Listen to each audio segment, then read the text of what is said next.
Bismillahirrahmanirrahim. Assalamualaikum warahmatullahi wabarakatuh. Alhamdulillahirabbil alamin.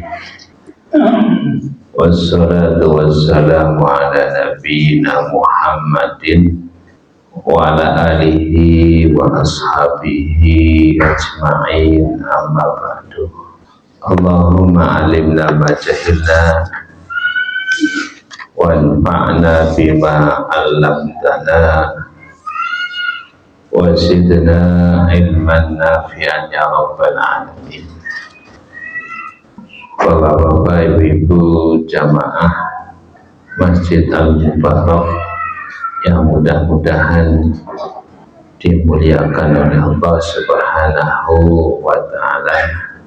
Alhamdulillah, pada malam hari ini Allah Subhanahu wa ta'ala masih memberikan kesempatan untuk mengkaji hadis-hadis Nabi Muhammad Sallallahu Alaihi Wasallam yang dikumpulkan di dalam kitab Bulughul Maram. Kita masih membahas tentang bab sholat tatawwu, bab yang berkaitan dengan sholat tatawwu. Kita sampai pada hadis Ummi Habibah, hadis ke-352 yang berkaitan dengan keutamaan melakukan sholat sunnah rawatib. Wa an Ummi Habibata ummil mu'minina radhiyallahu anha, dari Ummi Habibah ummil mu'minina radhiyallahu anha, qalat, beliau berkata, sami'tu nabiyya sallallahu alaihi wasallam yaqul, aku mendengar Nabi sallallahu alaihi wasallam bersabda, man shallas natai asyarata raka'atan, barang siapa yang menunaikan sholat 12 rakaat fi yaumihi wa lailatihi, dalam sehari semalam, bunyalahu bihinna baitun fil jannati, maka akan dibangunkan baginya bihinna, karena 12 rakaat itu, baitun fil jannati, sebuah rumah di surga. Rawahu Muslimun, diriwayatkan oleh Imam Muslim. Wa fi riwayatin, dan di dalam sebuah riwayat disebutkan tatawuan, barang siapa yang melakukan 12 rakaat tatawuan, tatawuan itu sunnah, maka akan dibangunkan baginya rumah di surga. Wali Tirmidzi nahu, dan di dalam riwayat Tirmidzi sama apa yang diriwayatkan oleh Imam Muslim. Wazada, dan Imam Tirmidzi di dalam riwayatnya menambahkan arba'an qabla dhuhri, 4 rakaat sebelum zuhur, wa raka'ataini ba'daha, 2 rakaat setelah zuhur, wa raka'ataini ba'dal maghrib, 2 rakaat setelah maghrib, wa raka'ataini ba'dal isya'i, 2 rakaat setelah isya, wa raka'ataini qabla sholatil fajri, dan 2 rakaat sebelum sholat fajar atau sholat subuh. 2 hadis ini menunjukkan, Bapak Ibu yang mudah-mudahan dimuliakan oleh Allah, jumlah rakaat sholat sunnah rawatib. Ummu Habibah meriwayatkan 12 rakaat dengan tambahan sebelum zuhur itu 4 rakaat. Kalau hadis Ibnu Umar ya itu 10 rakaat. Di dalam hadis ini 4 rakaat sebelum zuhur. Dan riwayat ini dua-duanya sahih dan dua-duanya bisa dilaksanakan. Dan di dalam dua hadis ini menunjukkan keutamaan seseorang melaksanakan atau istiqomah melaksanakan 12 rakaat sholat sunnah rawatib, yaitu Allah Subhanahu wa Ta'ala akan bangunkan baginya rumah di surga. Rumah di surga itu temboknya dengan emas, ada riwayat bangunannya dengan mutiara.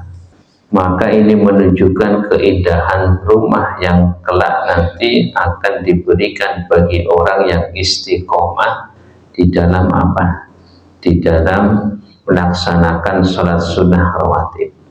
Kemudian Bapak Ibu yang mudah-mudahan dimuliakan oleh Allah, ketika kita mendapatkan satu hadis kemudian berbeda dengan hadis yang lainnya, maka ketika dua-duanya sahih itu bisa diamalkan dua-duanya. Hadis Ummu Habibah yang diriwayatkan Imam Muslim sahih, yang diriwayatkan oleh Imam Tirmidzi sahih. Begitu juga hadis Ibnu Umar sahih. Tapi hadis Ibnu Umar menyatakan 10 rakaat dengan 2 rakaat sebelum zuhur. Kalau di sini Ummu Habibah 4 rakaat setelah sebelum duhur, maka dua-duanya bisa dipakai. Bisa dengan 2 rakaat, bisa dengan 4 rakaat sebelum sholat duhur. Walil khamsati, hadis berikutnya. Walil khamsati, dan bagi imam atau riwayat imam yang kelima.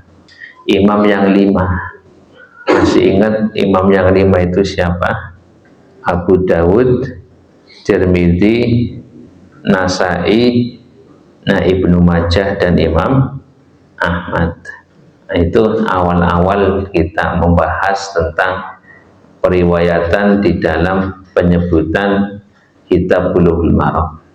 Walil khamsati, dan dari riwayat khamsah anha, dari Ummi Habibah, masih riwayat Ummi Habibah. Jadi rawahul khamsah, imam 5 ini meriwayatkan dari Ummi Habibah. Apa kata Nabi Muhammad SAW? Man hafadha ala arba'in qabla dhuhri wa arba'in ba'daha harramahullahu ta'ala ala nar. Di dalam riwayat khamsah dari Ummi Habibah, Ummi Habibah ini meriwayatkan dari Nabi Muhammad SAW. Ada tambahan, man hafadhu ala arba'in qabla dhuhri, barang siapa yang bisa menjaga melakukan arba'in 4 rakaat qabla dhuhri sebelum zuhur, wa arba'in ba'daha, dan 4 rakaat setelah zuhur, haramahullahu, maka Allah haramkan baginya ala nari, bagi neraka atau atas neraka. Jadi di dalam hadis ini diterangkan, hadis menunjukkan bahwasanya ada tambahan keterangan. Apa tambahan keterangannya? 4 rakaat setelah zuhur. Jadi jumlahnya berapa? 14. Dan hadis khusus ini menunjukkan keutamaannya tersendiri. Barang siapa yang menjaga atau barang siapa yang terus-menerus melakukan 4 rakaat sebelum zuhur dan 4 rakaat setelah zuhur, maka Allah akan haramkan baginya api neraka. Nah, di dalam riwayat yang lainnya Nabi Muhammad SAW menyampaikan, man raka'a arba'a raka'atin qabla dhuhri wa arba'an ba'daha haramallahu lahmahu 'alan nar. Kata Nabi, man raka'a arba'a raka'atin, barang siapa yang melakukan 4 rakaat sebelum duhur, wa arba'an ba'daha, dan 4 rakaat setelah duhur, haramallahu, maka Allah haramkan lahmahu, dagingnya, ala nari, atas neraka. Nah, jadi ini riwayat menunjukkan ada tambahan 4 rakaat setelah duhur. Keutamanya apa? Allah haramkan baginya api neraka. Nah, sampai-sampai Ummu Habibah itu mengatakan, fama taraktuhunna mundu sami'tuhunna. Kata Ummu Habibah, saya ini tidak pernah meninggalkan 4 rakaat sebelum duhur dan 4 rakaat setelah duhur setelah aku mendengar sabda Nabi ini. Nah, menurut Ummu Habibah demikian, karena fadilahnya luar biasa. Ya, jadi dagingnya, jasadnya tidak tersentuh dengan api neraka. Allah cegah dirinya dari api neraka. Nah, ini yang diriwayatkan oleh Ummu Habibah. Jadi dalam kaitannya hukum, boleh kita itu melakukan sholat sunnah setelah sholat duhur 4 rakaat, dan sebelum sholat duhur 4 rakaat. Total itu 14 rakaat.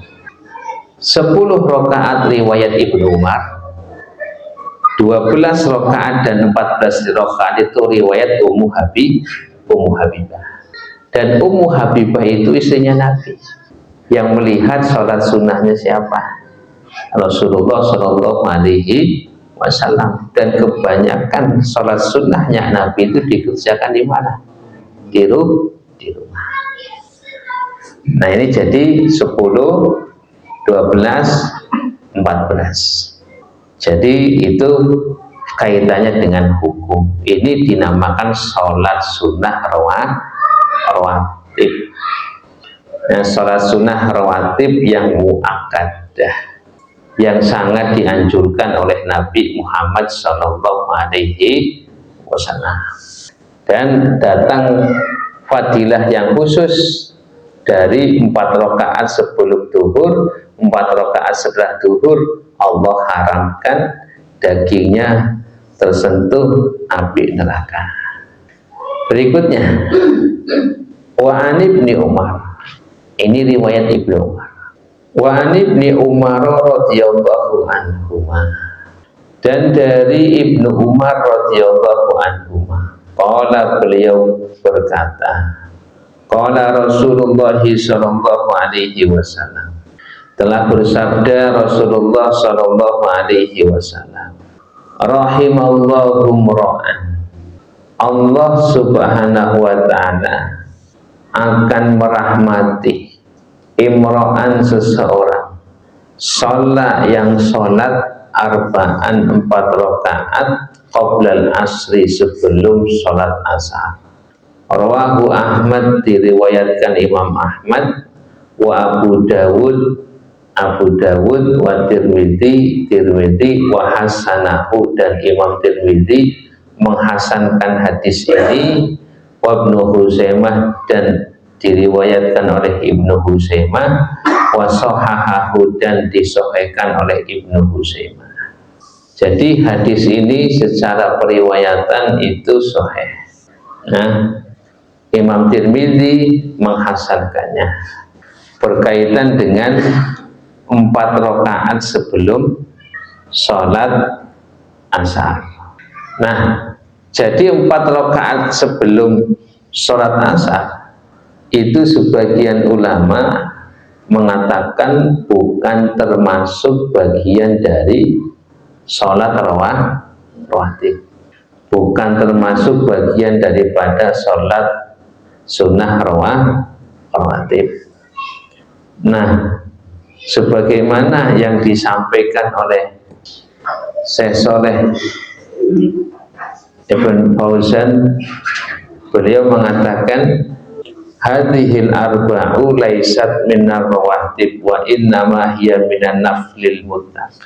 4 rakaat sebelum sholat asar itu bukan bagian dari sholat sunnah rawatib, akan tetapi bagian daripada sholat sunnah mutlak. Dan juga sebagaimana yang disampaikan oleh Syekh Ibnu Utsaimin rahimahullahu ta'ala, walakin hadza la yadullu ala anna hadhihi sholat ratibatun. Akan tetapi hadis ini tidak menunjukkan bahwasanya 4 rakaat sebelum sholat asar itu termasuk bagian sholat sunnah rawatib, itu tidak. Karena tidak ada sholat sunnah rawatib sebelum asar atau setelah asar. Maka dihitung 4 rakaat itu bagian daripada sholat sunnah mutlak, atau bagian daripada sholat sunnah rawatib, tapi hukumnya bukan muakkadah tapi ghairu muakkadah, yang anjurannya itu tidak ditekankan. Silahkan melaksanakan ya, tapi tidak ditekankan untuk melaksanakan. Itu namanya sholat sunnah rawatib ghairu muakkadah, yang tidak ditekankan. Jadi penyebutannya ada yang menyebutkan sholat sunnah rawatib tapi ghairu muakkadah, ada yang menyebutkan bukan sholat sunnah rawatib tapi itu sholat sunnah mutlak. Nah, tapi ala kulihan dengan penyebutan tadi, kalau ingin melaksanakannya tidak mengapa. Ya, kalau ingin melaksanakannya itu tidak mengapa. Untuk apa? Untuk mendapatkan keutamaan. Apa keutamaannya? Allah Subhanahu wa ta'ala akan merahmatinya. Allah akan memberikan rahmat kepada orang tersebut. Nah, kemudian Bapak Ibu yang mudah-mudahan dimuliakan oleh Allah, ini sholat sunnah rawatib ghairu muakkadah, ya, artinya atau penyebutannya sholat sunnah mutlak. Selanjutnya yang termasuk bagian daripada sholat sunnah rawatib yang ghairu muakkadah atau penyebutannya itu bagian daripada sholat sunnah mutlak, itu apa? Wa an Abdillah ibnil Mughaffal, hadis ke-356. Wa an Abdillah ibni Mughaffalin al-Muzani radhiyallahu anhu qala, dari Abdullah bin Mughaffal al-Muzani radhiyallahu anhu qala, beliau berkata, qala Rasulullah sallallahu alaihi wasallam, telah bersabda Rasulullah sallallahu alaihi wasallam, sallu qoblal maghrib, salatlah kalian sebelum salat maghrib. Sallu qoblal maghrib, salatlah kalian sebelum salat maghrib. Tsumma qala fi salisati, kemudian beliau mengatakan ketiga kalinya, liman sya'a, bagi yang menghendaki. Karohiyatah, karena beliau takut, an yattakhidhan nasu sunnatan, akan menjadikan 2 rakaat sebelum sholat maghrib itu sebagai sunnah. Rawahul Bukhari, diriwayatkan oleh Imam Bukhari. Ini namanya sunnah qauliyah, ucapan Nabi, sallu qoblal maghrib, sholatlah kalian sebelum melaksanakan sholat maghrib. Nabi mengucapkan 3 kali. Setelah 3 kalinya Nabi mengatakan liman sya'a, bagi siapa yang ingin. Nah, artinya ini penyebutan namanya sunnah qauliyah.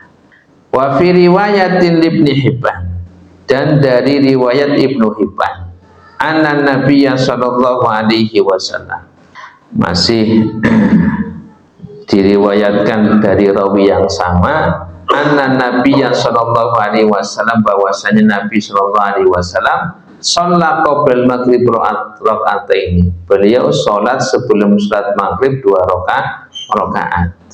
Ini namanya sunnah fi'liyah. Nabi langsung mengerjakan 2 rakaat. Dan ini juga sebagai tambahan, ketika Nabi mengatakan sallu qoblal maghrib, disebutkan rakaatnya enggak. Nah, tapi Nabi melaksanakan 2 rakaat. Ini namanya sunnah fi'liyah.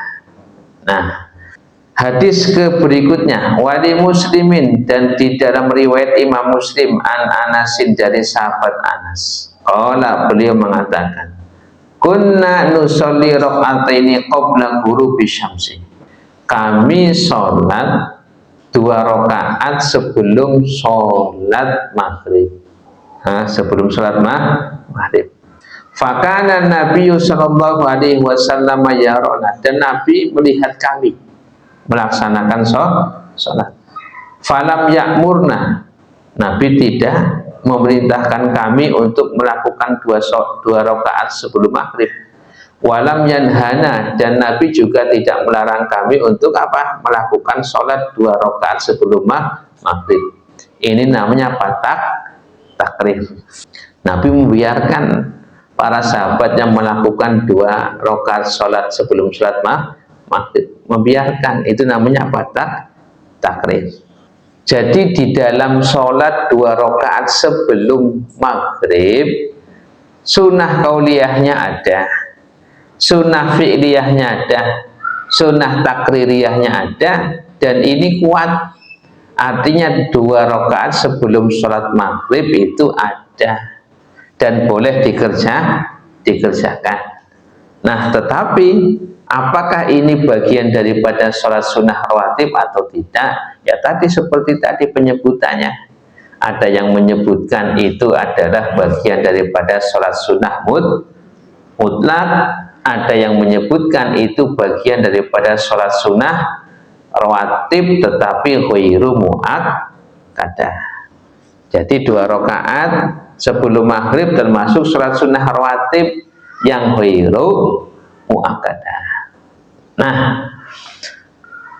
kemudian Bapak Ibu yang mudah-mudahan dimuliakan oleh Allah, begitu juga sholat sunnah yang dilakukan sebelum isya. Sebelum sholat isya itu tidak ada sholat sunnah rawatib. Ya, sebelum sholat isya itu tidak ada yang namanya sholat sunnah rawatib.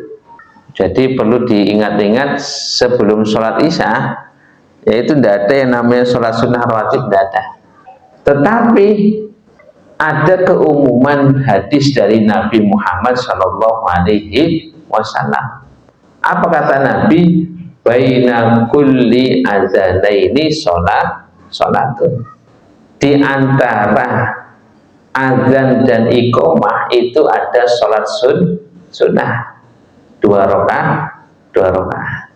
Jadi kalau misalnya ini para ikhwah, bapak-bapak, ibu-ibu ingin melaksanakan sholat sunnah sebelum sholat isya, itu tidak dihitung sholat sunnah rawatib, karena sholat sunnah rawatib itu tidak ada sebelum sholat isya.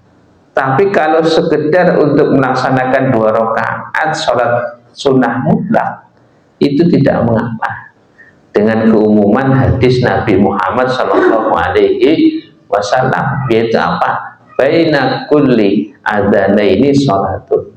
Antara 2 adzan, artinya adzan dan iqomah, sholatun, boleh melaksanakan sholat. Nah, jadi ini ya karena ada sebagian yang tidak memahami. Jadi sampai-sampai mengatakan, oh tidak ada sholat sunnah rawatib kok, kenapa sholat, kan gitu. Nah, jawabannya ini, ya betul, sebelum sholat isya tidak ada sholat sunnah rawatib, itu tidak ada. Tetapi bukan berarti tidak boleh melakukan sholat. Boleh melakukan sholat, tapi apa? Niatnya sholat sunnah mutlak. Atau habis wudhu kemudian diniatkan sholat sunnah wudhu. Nah, demikian. Nah, tapi kalau diniatkan sholat sunnah rawatib, tidak ada sholat sunnah rawatib. Nah, demikian. Ya, misalnya apa namanya, ketika waktu Isya itu masih panjang, ya iqomahnya itu masih lama, ya sudah melaksanakan 2 rakaat. Nah, itu demikian. Nah, soalnya ya ada sebagian mengatakan demikian. Kok ada yang melakukan sholat sebelum Isya, padahal tidak ada sholat sunnah rawatib. Betul, tidak ada sholat sunnah rawatib sebelum Isya, tapi bukan berarti tidak boleh melakukan sholat. Boleh sholat sunnah mutlak, setelah wudhu boleh sholat sunnah wudhu, ataupun habis keluar sebentar masuk sholat sunnah tahiyatul masjid. Nah itu. Nah, Bapak Ibu-ibu yang mudah-mudahan dimuliakan oleh Allah Subhanahu wa Ta'ala. Nah, jadi itu kaitannya dengan masalah hukum, ya, sholat sunnah sebelum maghrib, kemudian sholat sunnah sebelum Isya rawatib itu tidak ada, tapi bisa dilakukan dengan sholat sunnah mutlak. Kemudian hadis selanjutnya, hadis 358. Wa an Aisyata radhiyallahu anha.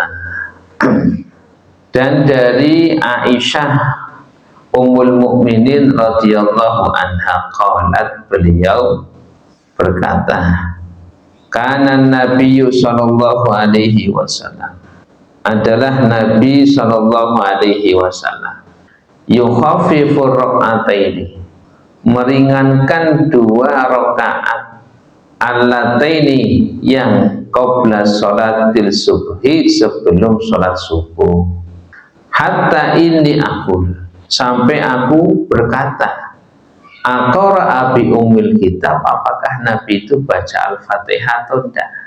Muttafaqun alaih.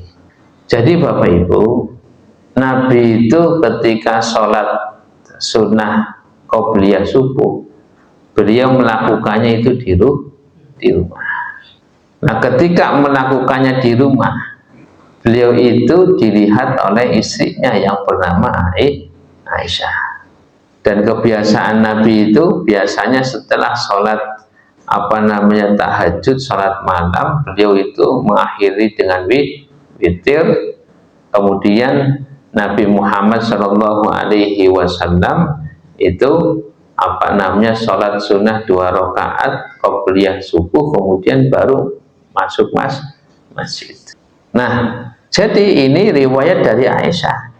Aisyah itu melihat Nabi itu sholat sunnah qobliyah subuh, dan yang dilakukan oleh Nabi itu melakukan 2 rakaat itu takhfif. Takhfif itu ringan, cepat, tapi bukan secepat kilat, ya, artinya cepat. Nabi itu rukunya, tumakninahnya itu dijaga. Nah, bukan secepat seperti yang kita lihat itu, ya, sholatnya itu tidak ada tumakninahnya. Nah, maka sholatnya Nabi takhfif itu mungkin kalau kita itu kalau sholat sunnahnya itu seperti sholatnya Nabi itu ya 5 menit lah 2 rakaat itu. Nah, 5 menit 2 rakaat, ya, 5 menit 2 rakaat sholat sunnah qobliyah subuh itu di pandangan Aisyah itu termasuk sholat yang cepat, ya. 5 menit itu sholat yang cepat. Kalau kita sholat yang lama, sholat qobliyah 5 menit lah, ya, rukunya dilaksanakan, wajibnya dilaksanakan, syarat-syaratnya dilaksanakan, tumakninahnya ada. Ya, kalau memang demikian, ya 5 menit 2 rakaat. Itu menurut pandangan Aisyah itu apa? Ya, ringkas, cepat. Sampai-sampai Aisyah itu yang mengatakan pada diri sendiri, apakah beliau itu baca Al-Fatihah apa enggak? Karena saking apanya? Saking biasanya sholat lama, tapi ini kok 2 rakaat cepat. Nah, kalau kita 5 menit 2 rakaat itu terasa apa? Ya, terasa lama. Nah, jadi hikmahnya demikian. Jadi Nabi Muhammad SAW ketika melakukan sholat qobliyah subuh itu di mana? Di rumah. Ya, Nabi itu sholat qobliyahnya itu di rumah. Nah, bagi yang bisa di rumah ya apa namanya, kalau ingin mengikuti sunnah ya lebih baik. Tapi kalau sholat qobliyahnya di rumah malah nggak kondusif, ya sholat qobliyahnya di masjid. Nah itu. Tapi kebanyakan sholat sunnahnya Nabi itu apa? Di rumah. Kenapa di rumah? Apa buktinya? Buktinya banyak riwayat dari istrinya Nabi yang meriwayatkan sholat sunnahnya Nabi. Ya, coba kalau kita baca hadis ini, ya, hadis yang menceritakan sholat sunnahnya Nabi itu kebanyakan dari siapa? Istri beliau. Menunjukkan sholat sunnahnya di mana? Ya, di rumah. Nah, makanya diantaranya adalah sholat qobliyah subuh. Nabi itu melaksanakan sholat sunnah qobliyah subuh itu di mana? Di rumah. Nah, ini yang pertama. Yang kedua, tadi sudah diterangkan makna takhfif itu bukan berarti cepat secepat kilat. Artinya rukunya tetap dilakukan, tumak ninahnya itu dilakukan. Ini hanya sekedar gambaran bagi kita. Oh, ternyata sholatnya Nabi itu apa namanya dihitung cepat karena beliau itu biasa sholat sunnah lama. Sampai-sampai Aisyah itu heran, oh biasanya sholatnya itu lama, sekarang kau sholat 2 rakaat aja cepat. Sampai-sampai bergumam, ini baca Al-Fatihah atau enggak? Nah itu. Nah, kalau kita 2 rakaat lama, pertanyaannya bukan apakah baca Al-Fatihah enggak. Apa pertanyaannya? Apa yang dibaca? Nah, gitu. Nah, kemudian hadis ke-359 ini kaitannya dengan bacaan yang dibaca oleh Nabi Muhammad SAW di dalam sholat sunnah qobliyah subuh.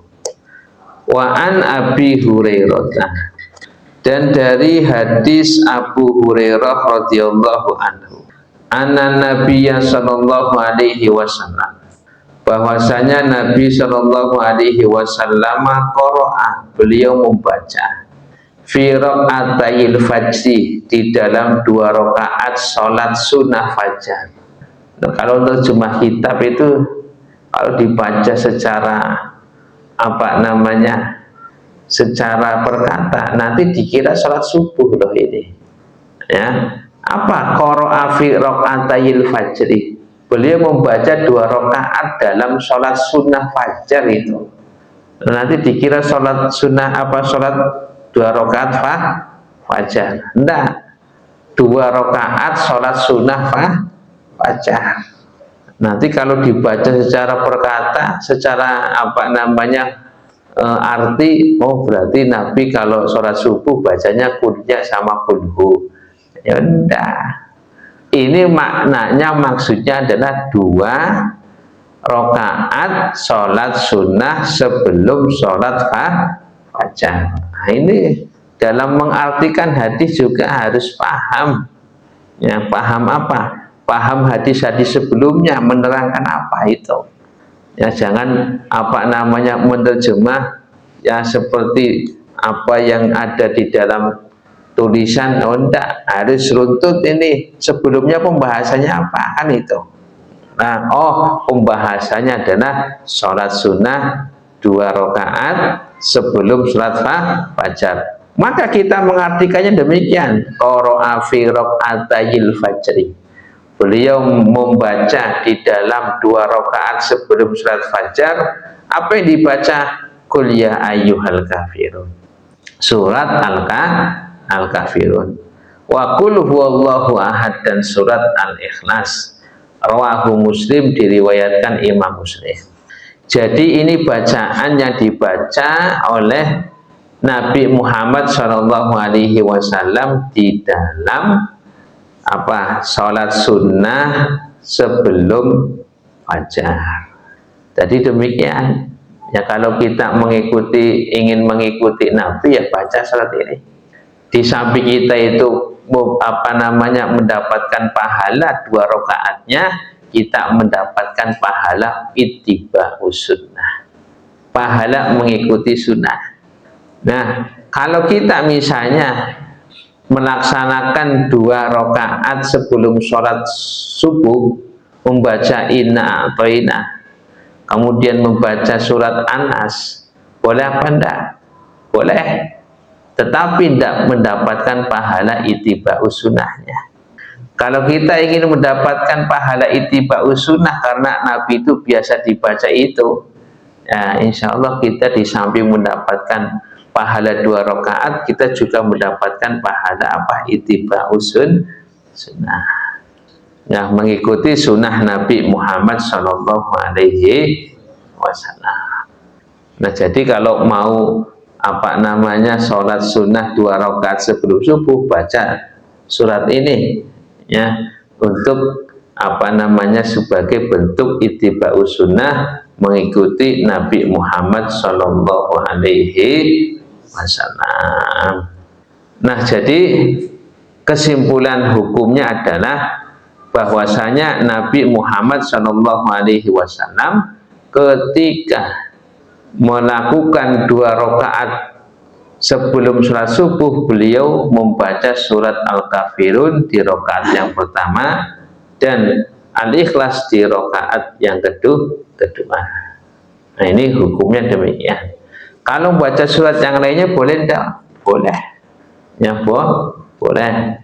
Tetapi kalau ingin mengikuti sunnah, yang membaca Al-Kafirun dan Al-Ikhlas. Nah, berikutnya, apa yang dilakukan oleh Nabi Muhammad Shallallahu Alaihi Wasallam setelah melakukan sholat sunnah 2 rakaat sebelum sholat subuh? Beliau melakukan demikian.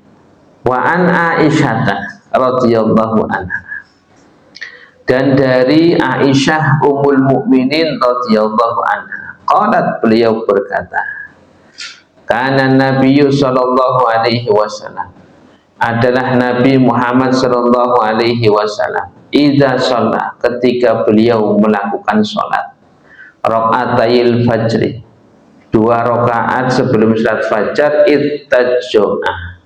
ittaja'a, beliau itu berbaring miring ke ala syaqihil aiman, miring ke sebelah kanan. Rawahul Bukhari, diriwayatkan oleh Imam Bukhari. Hadis yang ke-361, ini hadis yang temanya sama. Wa an Abi Hurairah, dari Abu Hurairah radhiyallahu anhu qala, beliau berkata, qala Rasulullah sallallahu alaihi wasallam, bersabda Rasulullah sallallahu alaihi wasallam, idza shalla ahadukum ar-raka'ataini, apabila salah satu di antara kalian selesai melakukan 2 rakaat qabla sholati subhi, sebelum melaksanakan salat subuh, falyattaji, maka berbaringlah ala jambil aiman, miring ke sebelah kanan. Rawahu Ahmadu wa Abu Dawud wa Tirmidzi wa shahahahu. Ini yang dilakukan oleh Nabi. Hadis yang pertama itu fi'liyah, perbuatan Nabi yang diterangkan oleh siapa? Aisyah. Jadi Nabi setelah melaksanakan sholat qobliyah subuh, beliau itu berbaring, tapi miringnya sebelah apa? Sebelah kanan, tapi bukan tidur. Jadi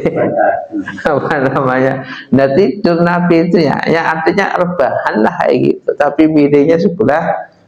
Untuk apa coba hikmahnya?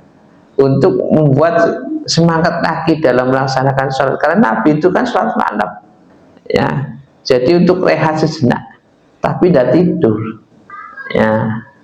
Bahkan Nabi di dalam hadis Abu Hurairah mengatakan apa? Falyatoji, pakainya perintah yang menunjukkan anjuran. Kalau setelah sholat sunnah qobliyah, hendaklah berbaring, ya, miring ke kanan. Nah, Tapi ini jangan dilakukan atau dipahami secara apa? Ya, secara dohir hadis. Oh, berarti setelah ini nanti arbahan ya.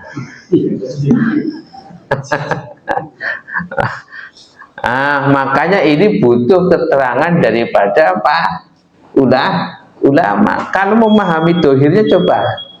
Oh, berarti setelah ini boleh ini gitu. Ya, kalau dipahami secara dohir hadisnya Pak, nanti anjurannya apa? Anjurannya milih sebelah kanan, nanti pada tidur semuanya itu. Ya. Nah, inilah jadi butuhnya keterangan daripada para ulama. Ya, insya Allah kita bahas pada pertemuan yang akan datang. Kita akhiri, subhanakallahumma bihamdika asyhadu an la ilaha illa anta astaghfiruka wa atubu ilaik. Assalamualaikum warahmatullahi wabarakatuh.